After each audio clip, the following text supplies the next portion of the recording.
Dengue জ্বরে আক্রান্ত হয়ে মারা গেলেন আমার মাহফুজ আলম ভাই, কলরবের শিল্পী। আমিও তো ডেঙ্গু জ্বরে আক্রান্ত হয়ে মারা যেতে পারতাম, কিন্তু এখনো বেঁচে আছি। এটাই তো আল্লাহর দয়া, এটাই তো আল্লাহর করুণা, এটাই তো আল্লাহর কুদরত। এখনো আপনি ভালো হন না, আপনি মনে করেন আরো জানি কত বছর বাঁচবো। আপনি কি দেখলেন না আপনার সাথের লোকটাই রোড অ্যাক্সিডেন্টে মারা গেল? আপনি কি দেখলেন না আপনার সাথের লোকটাই হাসপাতালের বেডে মারা গেল? আপনি কি দেখলেন না আপনার সাথের লোকটাই পেটে ব্যথা হইয়া কোনো কারণ নাই এমনি মারা গেল? আসলে হায়াত যখন শেষ হয়ে যায় তখন মালাকুল মাউত এমন একটা সুরতে আসে, এই পৃথিবী থেকে আল্লাহ রাব্বুল আলামিন যখন আদমকে বানাবেন, কাবার যে চত্বর আছে, যেখানে কাবা ঘর আছে, ওই কাবা ঘরে, ওই কাবার চত্বর থেকে আল্লাহ রাব্বুল আলামিন বলেছিলেন, জিবরাইল তুমি মাটি নিয়ে আসো। জিবরাইল যখন মাটি আনার জন্য গিয়েছিলেন, তখন মাটি বলেছিল আমার নিও না, এই আদম আল্লাহ বানাবে, আদম গুনাহ করবে, আদম রে আল্লাহ জাহান্নামে দিবে, ওই জাহান্নাম আমি সইতে পারবো না। আল্লাহ বললেন, জিবরাইল ফিরে আসলেন। আল্লাহ বলেন ইসরাফিল তুমি যাও, ইসরাফিল আলাইহিস সালাম ফিরে আসলেন। আল্লাহ বলেন মিকাইল তুমি যাও, মিকাইলও ফিরে আসলেন। এরপরে মালাকুল মাউত আজরাইলকে আল্লাহ বলেন মালাকুল মাউত তুমি যাও, তুমি যাও মাটি নিয়ে আসো। মালাকুল মাউত গেল, মাটি বলল তুমি আমারে নিও না। মালাকুল মাউত আজরাইল ডাক দিয়া বলল তোমার কান্না আমি শুনবো না, আমার আল্লাহর হুকুম তোমার কান্নার চেয়ে বড় আমার কাছে। তুমি কানবা না হাসবা, তুমি যাবা কি যাবা না এটা আমার দেখার বিষয় না, আমার আল্লাহ রাব্বুল আলামিন কি বলেছেন তাই দেখার বিষয়। আমি এসেছি আমার আল্লাহর হুকুম মানব, তোমার নিয়ে আমি যাব। আল্লাহ বললেন মালাকুল মাউত রে তোমার কি একটু কষ্ট হলো না? মালাকুল মাউত ডেকে বলল আল্লাহ আমার কেন কষ্ট হবে? সে কাঁদতে পারে, সে অনুরোধ হাজারি করতে পারে, কিন্তু তোমার হুকুম তার কান্নার কাছে, তার কান্নার চাইতে আমার কাছে বড়। এই জন্য আমি এই মাটিকে নিয়ে আসতে বাধ্য হলাম, নিয়ে আসলাম। আল্লাহ বললেন তোমার আমি মালাকুল মাউত বানায় দিতে চাই, মৃত্যুর ফেরেশতা তোমার আমি বানায় দিতে চাই। এখন থেকে আদম আলাইহিস সালামকে সৃষ্টি করার পর থেকে নিয়ে তামাম পৃথিবীতে যত মানুষ যাবে সবার জান তুমি কবজ করবা, যেহেতু তুমি তাদের কান্না তোমারে কোনো মায়া লাগাতে পারে নাই। মালাকুল মাউত আজরাইল বলেছিল আল্লাহ এই মৃত্যুর ফেরেশতা আমি হব, এই দায়িত্ব আমি নিতে চাই না। আয় আল্লাহ রাব্বুল আলামিন এই দায়িত্ব আমি নেব। আর মানুষ আমারে বাজে কথা বলবে, মালাকুল মাউত আমারে কেন নিয়ে যেতে আসলো, আমার ছোট্ট সন্তানকে কেন নিয়ে যেতে আসলো, এরকম বাজে বাজে কথা বলবে। আয় আল্লাহ রাব্বুল আলামিন আমি পারবো না। আল্লাহ বললেন মালাকুল মাউত আজরাইল মানুষের মরণের সময় যখন হয়ে যাবে, মানুষ তোমার কথা মনেও রাখবে না, হুন্ডা অ্যাক্সিডেন্ট করে মারা যাবে, ট্রাকের চাকার নিচে পড়ে মারা যাবে, নদীর মধ্যে ঝড় শুরু হয়ে যাবে, ওই ঝড়ে বন্যায় কবলিত হয়ে মারা যাবে, সাগরের নিচে মানুষ ডুবে মারা যাবে, নদীতে ডুবে মানুষ মারা যাবে। মালাকুল মাউত আজরাইল রে তোমার কথা মানুষ মুখেও নিবে না। এরপরে মালাকুল মাউত আজরাইল রাজি হয়ে গেল। এই তো যেই কথা সেই কাজ। আল্লাহ বললেন ইদা জাআ আজালুহুম লা ইস্তাখিরুন সাআতাও ওয়া লা ইস্তাকদিমুন। মরণের সময় যখন হয়ে যাবে, মৃত্যুর যন্ত্রণা থেকে কেউ বাঁচতে পারবে না। ওয়াজাআত সাকরাতুল মাউতি বিল হক, কুল্লু নাফসিন যায়িকাতুল মাউত সুম্মা ইলাইনা তুরজাউন। মৃত্যুর যন্ত্রণা থেকে কেউ রেহাই পাবে না, কেউ রেহাই পাবে না। আর আজকে মানুষ চলছে তো চলছে, বাজারে চলছে, রাস্তায় চলছে, ঘাটে চলছে, বাড়িতে চলছে, মানুষের মরণের কোনো খবর নাই, খবর না। দিশেহারা হয়ে গেছে দুনিয়ার পিছনে, অথচ আল্লাহ বললেন আগে মরণের কথা। আল্লাযী খালাকাল মাউতা ওয়াল হায়াতা লিয়াবলুয়াকুম আইয়ুকুম আহসানু আমালা। আমি আল্লাহ মৌত সৃষ্টি করলাম আগে, হায়াত সৃষ্টি করলাম পরে। এর দুইটা অর্থ আছে। একটা অর্থ হলো ও দুনিয়ার মানুষেরা, এই যে জীবন এটা আসল জীবন না, মরণের পর আবার তোমার জীবন দেওয়া হবে, ওইটাই হলো আসল জীবন। আর ওই জীবনের কথা যারা চিন্তা করে না এরা জ্ঞানী হতে পারে না। আল কাইয়িসু মান দানা নাফসাহু ওয়া আমিলা লিমা বা'দাল মাউত। মরণের পরে কি হবে ওইটাই তো আমার আপনার চিন্তা থাকবে। এই দুনিয়াতে কত বিপদ হয়, ওইগুলো বিপদ না, কবরে যাওয়ার পরে যে বিপদ শুরু হবে, ওই বিপদ থেকে যদি উদ্ধার না হতে পারি, ওই বিপদের শেষ হবে না। এই জন্য উসমান গনি রাদিয়াল্লাহু আনহু কবরের পাশে দাঁড়ায় দাঁড়ায় কাঁদতেন, চোখের পানি ছেড়ে দিতেন, দাড়ি মোবারকগুলো ভিজে যেত। লোকেরা জিজ্ঞাসা করতো, উসমান গনি, আল্লাহর নবী জান্নাত জাহান্নামের ব্যাপারে এত আলোচনা করেন, আপনি তো কাঁদেন না, এত কাঁদেন না, এত কাঁদেন না, কবরের সামনে আসলে পরে আপনি যত কাঁদেন। ওসমান গনি ডাক দিয়ে বলে, সাহাবীরা, এই কবর তো প্রথম স্টেশন, এই কবরটা যদি কারো জন্য ভালো হয়ে যায়, নবী বলেন আল কবরু রাউযাতুম মির রিয়াজিল জান্নাহ, কবর কারো জন্য জান্নাতের বাগান হয়ে যাবে। আর আও হুফরাতুম মিন হুফারিন নার, আর নইলে কবরটা কারো জন্য জাহান্নামের টুকরা হয়ে যাবে, জাহান্নামের গর্ত হয়ে যাবে। কবরের আযাব কত কঠিন সইতে আমি পারিব না, মৃত্যু যন্ত্রণা কত কঠিন সইতে আমি পারিব না। এই কবর আযাব 1 মিনিট 1 সেকেন্ড সবার মতো যোগ্যতা এই পৃথিবীর কারো নাই। ওই কবরে আমার আপনার যেতেই হবে। কবরটা যদি ভালো হয়ে যায়, নবী বলেন তার সব কাটি ভালো হয়ে যাবে, তার পুলসিরাত ভালো হয়ে যাবে, মিজান ভালো হয়ে যাবে, তার সুন্দর হিসাব হয়ে যাবে, আপনাদের মেহমান বানায় দিবেন। আর কবরটা যদি কারো জন্য জাহান্নামের গর্ত হয়ে যায়, সে ব্যক্তি বুঝে নিবে আমার সামনের গাটিগুলোর অবস্থা খুবই ভয়াবহ হতে চলছে। এই জন্য আমার প্রাণের টাঙ্গাইলবাসী, মুকরকল পশ্চিম পাড়ার যুব সমাজবাসী, আমার মৃত্যুর কথা চিন্তা করেন, মরণের কথা চিন্তা করেন। এই দুনিয়ার সব স্বাদ মরণ ভুলায় দিবে, এই দুনিয়ার সব মজা দুনিয়া ভুলে, মৃত্যু ভুলে দিবে। এই জন্য মরতে তো আমাদের হবেই হবে। কবর থেকে শুরু হবে, হয়তো কবর জান্নাতের বাগান হবে, নয়তো কবর জাহান্নামের গর্ত হয়ে যাবে। ওই কবর থেকে শুরু হয়ে যাবে আমার আপনার মূল জীবন। এই জন্য যারা এখনো বেঁচে আছেন এই কথা ভাববেন না আগামীতে আরো 100-200 বছর পরে হয়তো কবরে যাব, কবে তার তো ঠিক নাই। এরপরে মরবো কবে তারও ঠিক নাই। এই কথা চিন্তা করলে হবে না। নবী বলেন, ইগতানিম খামসান ক্বাবলা খামসিন, শাবাবাকা ক্বাবলা হারামিক, ওয়া সিহহাতাকা ক্বাবলা সাকামিক, ওয়া গিনাকা ক্বাবলা ফাকরিক, ওয়া ফারাগাকা ক্বাবলা শুগলিক, ওয়া হায়াতাকা ক্বাবলা মাউতিক। সাউন্ড একটু বাড়ানো যায় কিনা দেখেন তো, একটু বাড়ানো যায় কিনা সাউন্ডটা। নবী বলেন 5টার সময় আসার আগে তোমরা 5টার সময়কে গুরুত্ব দাও। কয়টা সময় আসার আগে? 5টার সময় আসার আগে।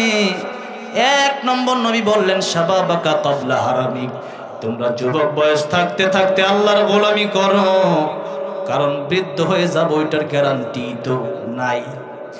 এরপরে বৃদ্ধ বয়স এসে গেলে পরে আল্লাহর ইবাদত করা যায় না, আল্লাহর গোলামি করা যায় না, শোয়া থেকে ওঠা যায় না, মসজিদে যাওয়া যায় না, ঠিকভাবে হাঁটাচলা করা যায় না।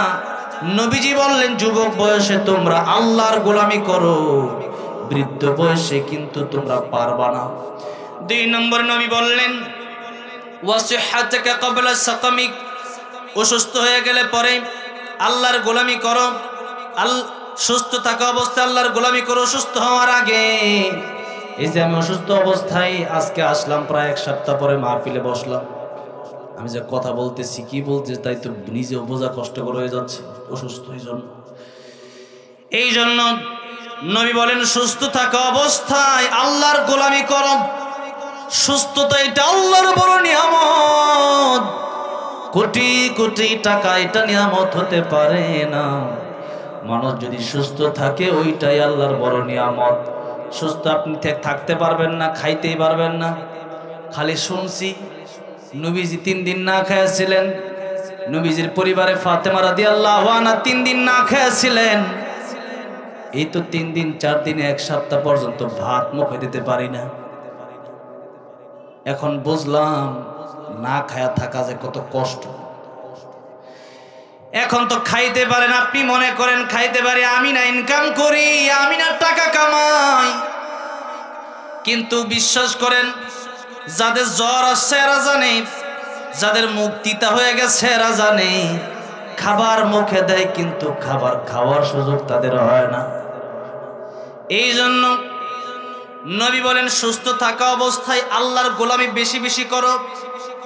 রাস্তাঘাটে চলতেছেন আল্লাহর ইবাদত করেন, রাস্তাঘাটে চলতেছেন শুধু হাঁটবেন না, গাড়িতে বসে আছেন শুধু বসে থাকবেন না, তখনই জিকির করবেন সুবহানাল্লাহ আলহামদুলিল্লাহ লা ইলাহা ইল্লাল্লাহ। জোরে শুনে সুবহানাল্লাহ আলহামদুলিল্লাহ লা ইলাহা ইল্লাল্লাহ মুহাম্মাদুর রাসূলুল্লাহ সাল্লাল্লাহু আলাইহি ওয়াসাল্লাম। সুবহানাল্লাহ আলহামদুলিল্লাহ জিকির করতে থাকেন। নবীজি বলেছেন এই আকাশ থেকে জমিন পর্যন্ত যত ফাঁকা জায়গা আছে আল্লাহ রাব্বুল আলামিন আপনার জন্য সমস্ত ফাঁকা জায়গাগুলো আপনার জন্য নেকি দিয়া ভরপুর করে দিবেন। আপনি বসে আছেন, কেন খালি বসে থাকবেন? জান্নাতে যাওয়ার পরেও মানুষ আফসোস করবে। কেন আফসোস করবে? কারণ যার যত ইবাদত তার জান্নাতে তত মাকাম বেশি, এই জন্য মানুষ আফসোস করবে। নবীজি বলেছেন তোমরা যখন জান্নাত চাইবা তখন তোমরা জান্নাতুল ফেরদাউস চাইবা। কোন জান্নাত? কোন জান্নাত? জান্নাতুল ফেরদাউসে নবী থাকবেন। কে থাকবেন? নবীজি থাকবেন। নবীর সাথে দেখা করার ইচ্ছা আছে না নাই? যে নবীর ছেলে কোরআন পেলাম, দিন পেলাম, ইসলাম পেলাম, যে নবীর মাধ্যমে দিন পেলাম, ওই নবীর সুন্দর চেহারা দেখার ইচ্ছা আমাদের সবার আছে না নাই? মন আমার কাঁদে রে, প্রাণ আমার কাঁদে রে, যেতে সোনার মদিনায়। যেই মদিনা ধন্য হলো, যেই মদিনা ধন্য হলো, পেয়ে তবু ঠিকানা। মন আমার কাঁদে রে, প্রাণ আমার কাঁদে রে, যেতে সোনার মদিনা।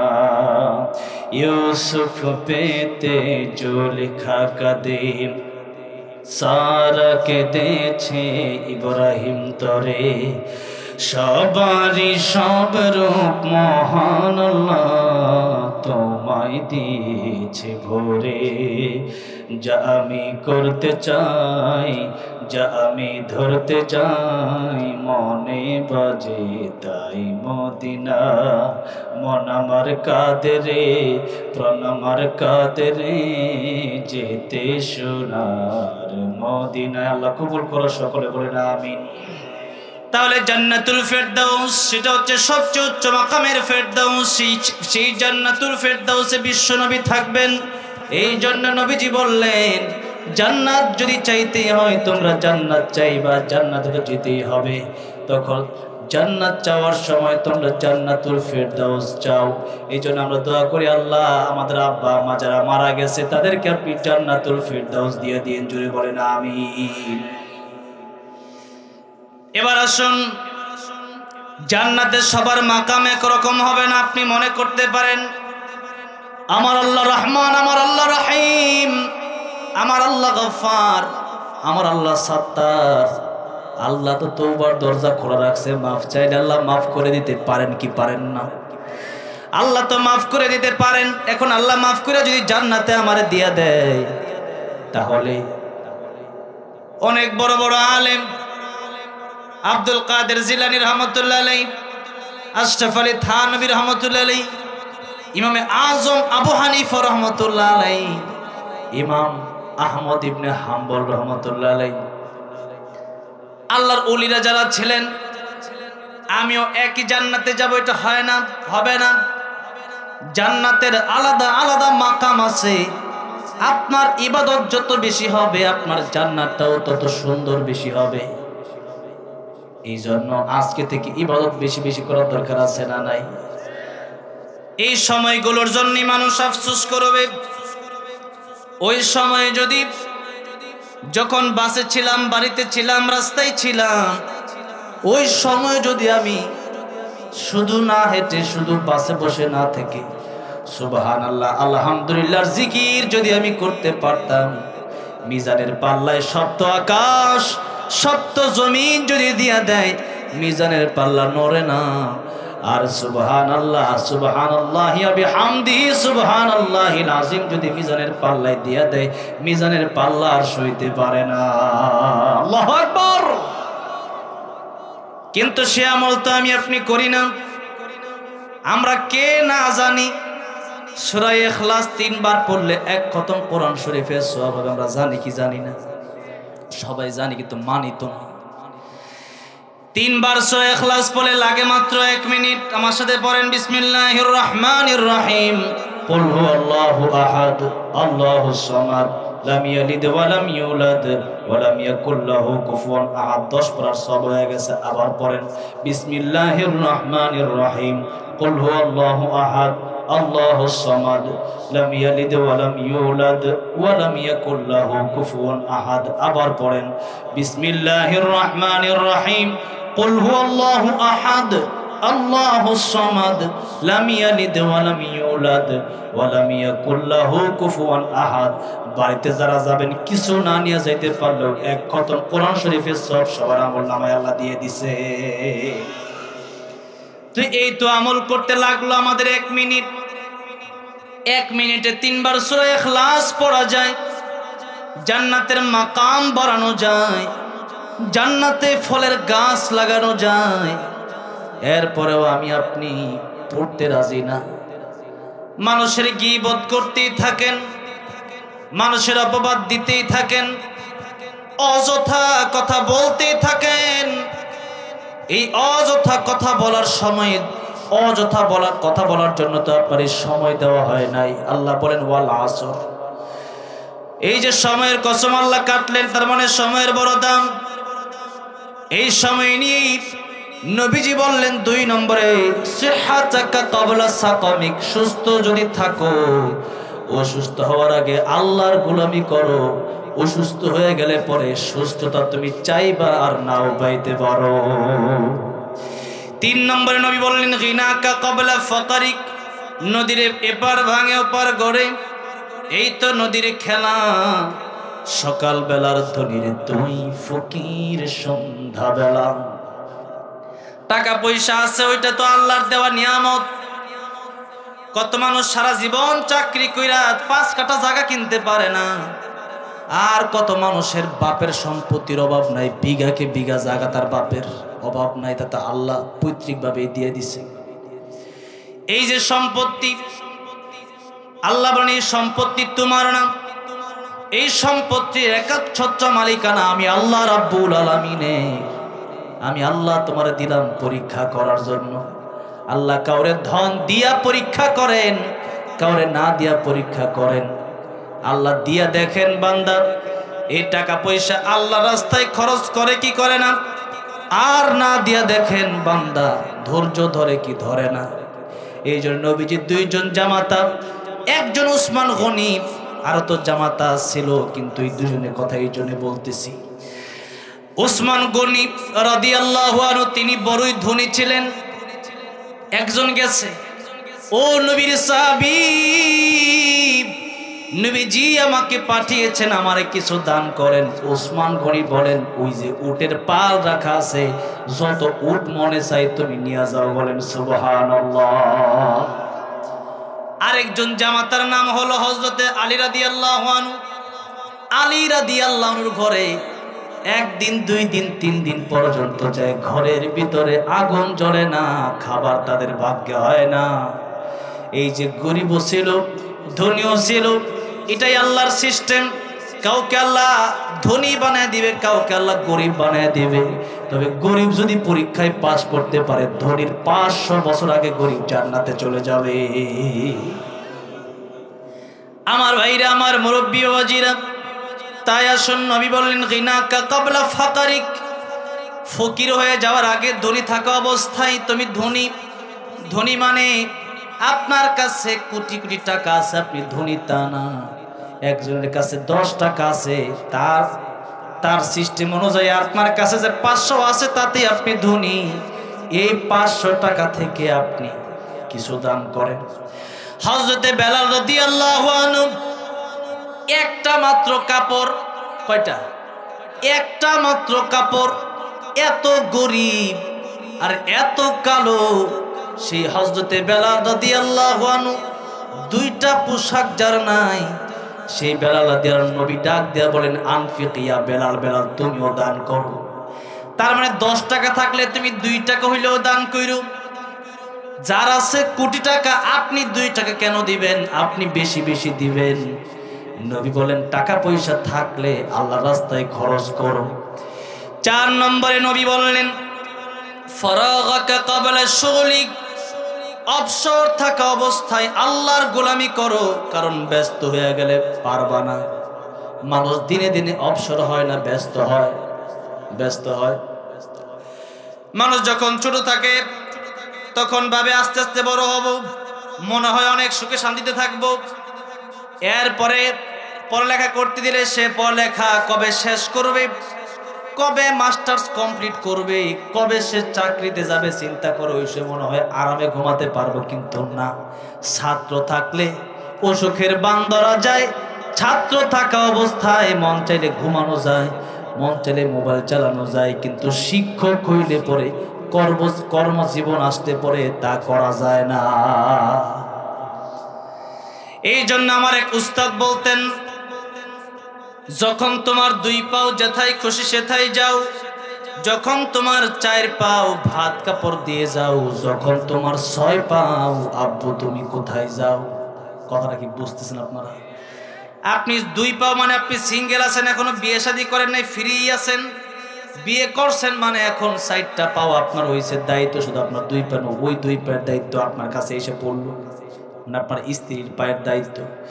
এবার 1-2 বছর পরে আপনার বাচ্চা হলো, এই বাচ্চার দায়িত্ব আপনার কাঁধে এসে পড়লো। জীবন যত যাবে ততই আপনার দায়িত্ব বাড়বে। যেদিন মরবেন তার আগে দায়িত্ব শেষ হবে না। মরার আগে কোনো দায়িত্ব শেষ হবে না। যেদিন মরে কবরে চলে যাবেন, আপনার লাশও আর রাখবে না। এই টাকাই বাড়ি গাড়ি নারী আপনি কামালেন, আপনার টাকা আপনার কবরে দেওয়া হবে না। এই জন্য একজন কবি বলেছেন, হালাল হারাম না মানিয়া কত টাকা করছো কামাই, এত টাকা রাখবা কোথায়, কাফনের তো পকেট নাই। টাকা পয়সা লইয়া কি কেউ কবরে গেছে, কি জবাব দিবি রে তুই আল্লাহর কাছে। ওরে মানুষ হইছ বেহুশ দুনিয়ার পিছে, ওরে মানুষ হইছ বেহুশ দুনিয়ার পিছে, কি জবাব দিবি রে তুই আল্লাহর কাছে, কি জবাব দিবি রে তুই আল্লাহর কাছে। কথা ঠিক না রে ঠিক? এই জন্য কাফনের কাপড়ের কোনো পকেট নাই। আর কাফনের কাপড়ের পকেট দিয়া টাকা পয়সা দিয়াও যদি দেয়, এই টাকা পয়সা কোনো কাজে লাগবে না, কোনো কাজেই আসবে না। এই জন্য নবী বলেন, যত দিন যাবে তুমি ব্যস্ত হবা, মরণের আগে ব্যস্ততা কমবে না। সুতরাং এই ব্যস্ততার ভিতরে থেকেও আল্লাহর গোলামি করো।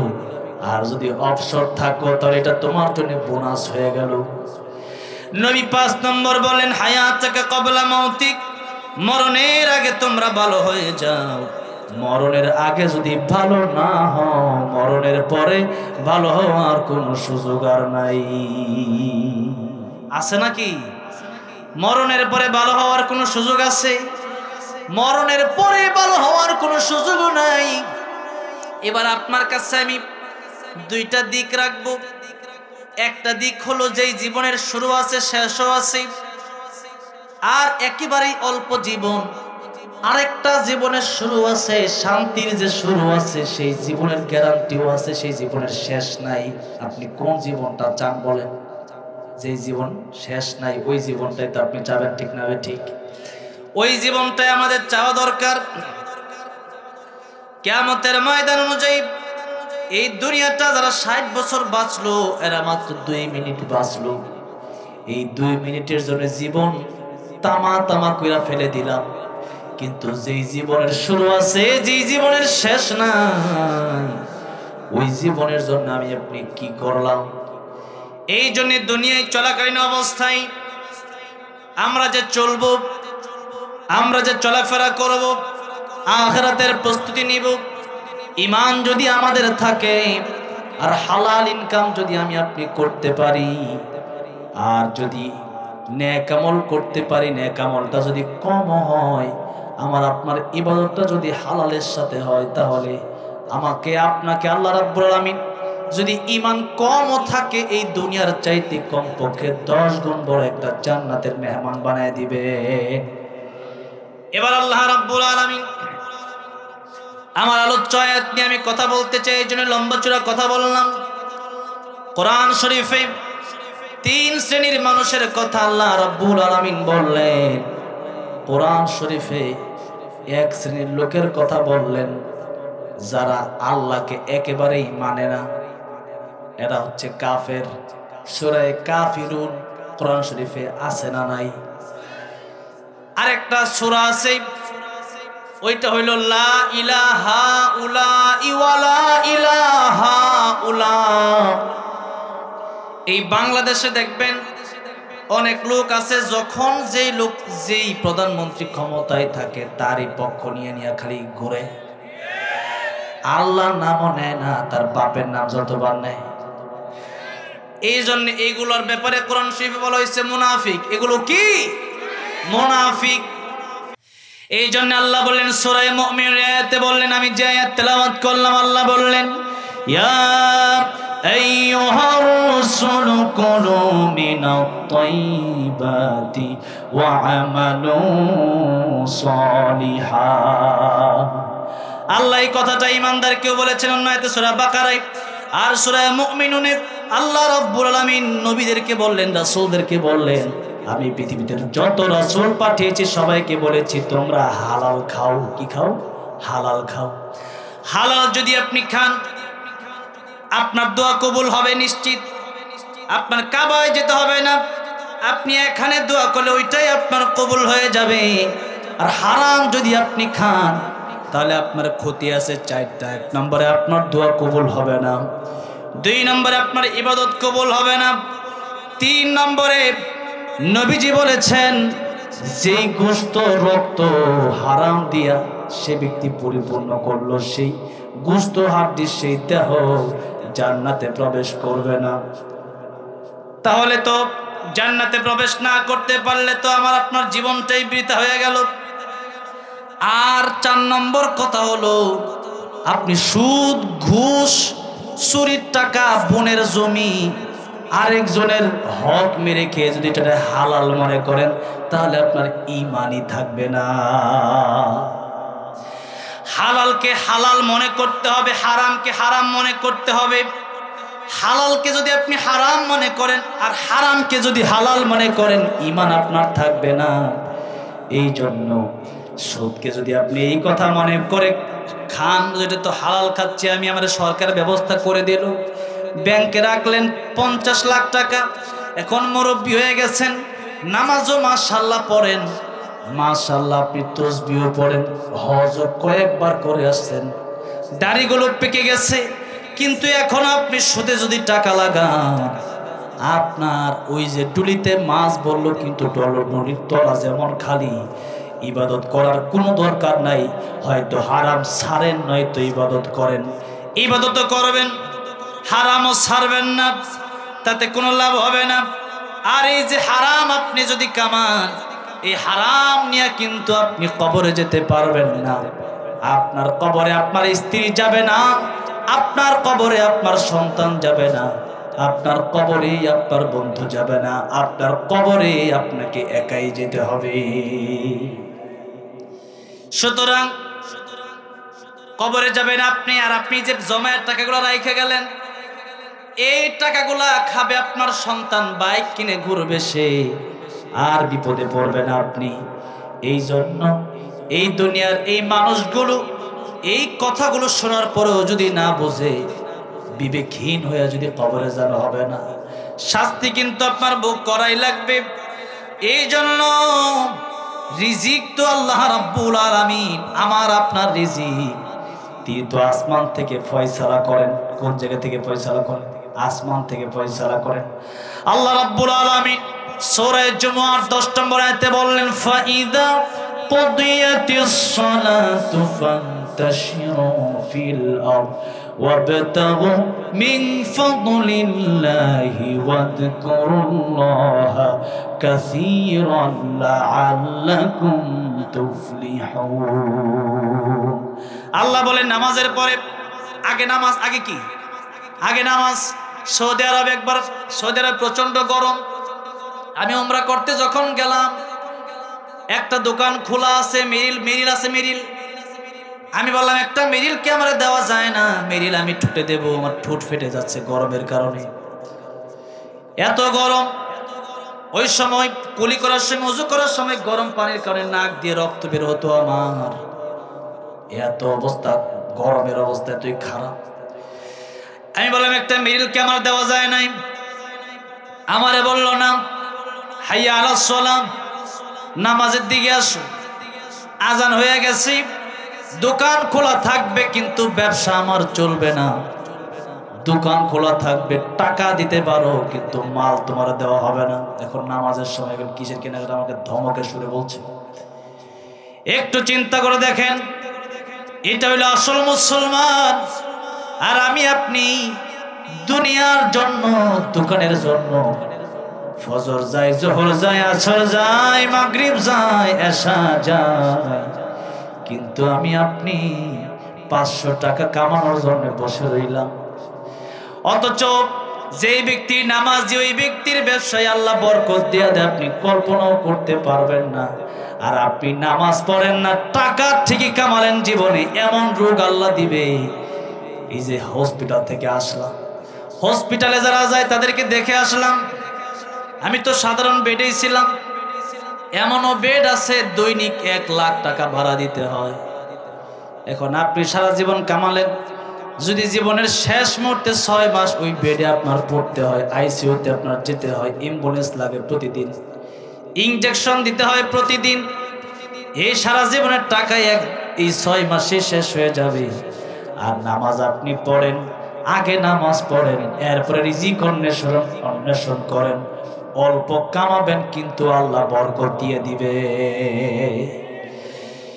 এই জন্য দেখবেন বড় লোকের, অনেক বড় লোক আছে, টাকা পয়সা অভাব নাই, কিন্তু যাও সারা পেটে কিচ্ছু হজম হয় না। আর গরিব মানুষ চেপার ভর্তা দিয়া আর 2-1টা মাছ ভাজা নিয়ে খাইতে বসছে, 5 প্লেট খাইয়ে ফেলা এমন লোক আছে না নাই? তার রুচি ভালো, তার আল্লাহ খাওয়ার তৌফিক দিয়েছে জন্য সে খাইতে পারে। আর আপনার টাকা আছে কোটি কোটি, কিন্তু যাও সারা কিছু হজম হয় না। এবার বলেন রিজিকের মালিক কে? আল্লাহ বললেন রিজিক তালাশ করবা কেমনে? শোনো, হারামের দিকে যাবা না। আল্লাহ বলেন ফাইদা কুদিয়াতিস সালাহ, আগে নামাজ। আগে কি? নামাজ যে ব্যক্তি পড়বে আল্লাহর কসম কে বলি রিজিক তার অভাব হবে না, যেন আগে নামাজ। এরপরে আল্লাহ বললেন ফাইদা কুদিয়াতিস সালাতু ফান্তাশিরু ফিল আরদ, এরপরে হালাল রিজিক তোমরা অন্বেষণ করার জন্য জমিনে তোমরা ছড়ায় পড়ো। নবীজি বললেন তলাবু কাসবিল হালালি ফরিদাতুম বাদাল হালাল, যেই ব্যক্তি ফরিদাতুম বাদাল ফরিদা, যেই ব্যক্তি নামাজ পড়লো রোজা রাখলো ওইটাকে ফরজ মনে করলো, কিন্তু সে যে চাকরি করতেছে এটাকে সে মনে করে যে এটা ইবাদত, সে যে ধান খেতে ধান চাষ করতেছে, ভুট্টা খেতে ভুট্টা চাষ করতেছে, এটাকে ইবাদত মনে করে না। না, নবী বলেন এটাও ফরজ। একজন চাকরি করতেছে ফরজ কাজ করতেছে, নফল সুন্নত না। একজন মানুষ সে ধান খেতে ধান লাগাচ্ছে, এটা সে ফরজ কাজ করতেছে। আল্লাহ রাব্বুল আলামিন নিজেই তো বলেছেন ফান্তাশিরু ফিল আরদ, জমিনে তোমরা ছড়ায় পড়ো হালাল রিজিক অন্বেষণে, তোমরা তালাশ করবা, আমি আল্লাহ দিয়ে দেব। আর ওই তালাশের মধ্য থেকে যেন আমি আল্লাহর জিকির বাদ না যায়, রোজা বাদ না যায়, কোরআন তেলাওয়াত বাদ না যায়, সুবহানাল্লাহর জিকির যেন বাদ না যায়, আমি আল্লাহর তোমরা যেন ভুলে যেও না। আল্লাহ রাব্বুল আলামিন বলেন ওয়াজকুরুল্লাহা কাসীরা, এই ধান চাষ করবা, ভুট্টা চাষ করবা, পেঁয়াজ চাষ করবা, রসুন চাষ করবা, যা করবা করো, চাকরি করবা করো, হালাল খাও, হালাল অন্বেষণ করো। এটা হলো নামাজের পরে তোমার কাজ, আগে হলো নামাজ। কারণ খাওয়ার জন্য আসি নাই, ইবাদত করার জন্য আমরা খাবো, খাওয়ার জন্য আমরা বাঁচি না, নাকি বলেন? আমরা কি এই যে বাঁচতেছি আমরা কি খাওয়ার জন্য বাঁচি না, বাঁচার জন্য খাই? বাঁচার জন্য খাই, কিন্তু আমাদের দেশে অনেক লোক আছে যারা খাওয়ার জন্যই বাঁচতে চায়, আছে না নাই? এই জন্য আমরা যেন বাঁচি আল্লাহর ইবাদত করার জন্য। আল্লাহর ইবাদত করতে গেলে খাওয়া তো লাগবেই, তাহলে খাওয়াটাও আমার আল্লাহর ইবাদত হয়ে যাবে। খাওয়াটা কি হবে? আর ওই খাইতে গেলে পরে বাথরুমে যাওয়া লাগবে, তখন বাথরুমে যাওয়া ইবাদত হয়ে যাবে। সুবহানাল্লাহ। দুনিয়াতে যা কিছু করেন ওটাই আপনার ইবাদত হয়ে যাবে, কিন্তু আপনার হালালের পথে চলতে হবে। আর আপনি যদি হালাল মানেন, হালাল যদি আপনি খেতে পারেন, নামাজ আপনি ফরজ পড়েন, ওই রকম আপনি নফল পড়তে পারলেন না, তাহাজ্জুদ বেশি পড়তে পারলেন না, আপনি ডাইরেক্ট জান্নাতে যাবেন। সুবহানাল্লাহ। আর আপনার ভিতরে যদি হারাম থাকে, তাহাজ্জুদের অভাব নাই, তাসবিহর অভাব নাই, তাহলিলের অভাব নাই, কোরআন তেলাওয়াতের অভাব নাই, কিন্তু আপনি হারাম দিয়ে আপনার এই শরীরটা গঠন করেছেন। নবী বলেন যত তাহাজ্জুদ তুমি পড়ো না কেন, এই নফল আর ফরজ একত্রে করলেও তোমার ডোলার তলা খালি। তোমার এই মাছ বলে যেমন তলা খালির কারণে ডোলায় মাছ ভরবে না, সেরকম যত ইবাদত করবা হালাল রিজিক তোমার পেটে না গেলে ওই ইবাদত কবুল হবে না। এখন হারাম বলতে আপনি শুধু সুদ ঘুষ বুঝবেন না। আপনি চাকরি করেন 8 ঘন্টা ডিউটি, এই 8 ঘন্টার ভিতরে আপনি ফোন চালাবেন, কথা বলবেন, 8 ঘন্টা ঠিকভাবে ডিউটি করবেন না। আপনি সরকারি কর্মকর্তা, আপনি 8 ঘন্টার টাকা নিতে পারবেন না। হিসাব করে 1 ঘন্টা কয় ঘন্টা ফোনে কথা বলছেন, ওইটার টাকা ফেরত দিয়ে দিবেন। এটাও নাইলে হারাম হয়ে যাবে। এরপরে আপনি মালামাল বিক্রি করলেন, 2 নম্বর মাল বিক্রি করলেন দোকানে, ওইটাও হারাম হয়ে যাবে।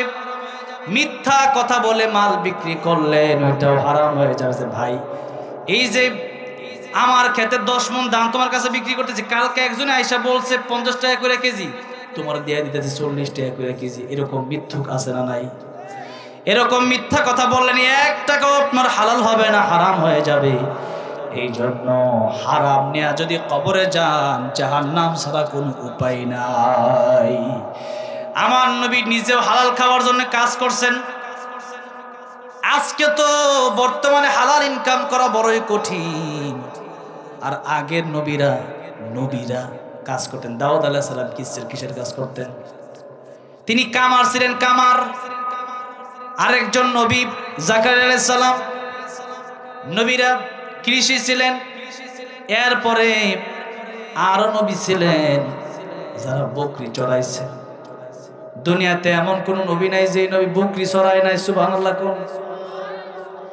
আমাদের নবী বকরি চড়াইছেন, আমাদের নবী ব্যবসা করছেন, আমাদের নবী যদি এত কষ্ট করতে পারেন, শুধু তাই না, আমার নবীজি একদিন দেখলেন নবীর পেটে পাথর বাঁধা, ফাতেমার ঘরেও খাবার নাই। নবীজি এক ইহুদির বাড়িতে গিয়ে বললেন, ইহুদি, তোমার বাড়িতে কি একজন কাজের লোক নেওয়া যায়? বলে, কি কাজ করবে? বলে, আমি মুহাম্মদ কাজ করব সাল্লাল্লাহু আলাইহি সাল্লাম।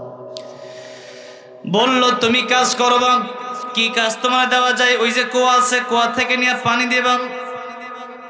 নবীজি কুয়া থেকে পানি উঠায়া এরপরে খেজুর বাগানে পানি দেওয়া আরম্ভ করলেন।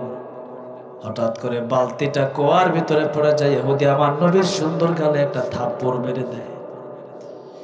কত কষ্ট আমার নবী করছে একটু চিন্তা করে দেখেন। অনেক লম্বা ঘটনা এগুলো বললে তো রাত শেষ হবে না। আমার নবী যদি এত কষ্ট করতে পারেন হালাল খাবারের জন্য, এরপরও তো আমার নবীর কাছে অপশন তো ছিল, এরপরেও নবীজি অন্যান্য অপশনগুলো গ্রহণ করেন নাই। নবীজি ইহুদির হাতে থাপ্পড় পর্যন্ত খাইল রহমাতুল লিল আলামিন নবী হইয়া। আর আপনি আপনার নিজের কি আর মনে করবেন বলেন? আপনি রহমাতুল লিল আলামিন নবী তো আর মনে করতে পারবেন না। রহমাতুল লিল আলামিন নবীর চেয়ে বড় তো আপনি হতে পারবেন না। আল্লাহর পরে যার মর্যাদা তিনি হলেন রহমাতুল লিল আলামিন নবী। সেই নবীজি হালাল রিজিক অন্বেষণ করার জন্য, দুইটা খেজুর খাওয়ার জন্য ইহুদির বাড়িতে গিয়া পানি দেয়, মানুষের বকরি চড়ায়। আর আপনি যদি হারাম ভক্ষণ করে কবরে যায়, বলেন কিয়ামতের ময়দানে আমার নবী কি হাউজে কাউসারের পানি দিবে নাকি? আল্লাহ জান্নাত দিবে নাকি?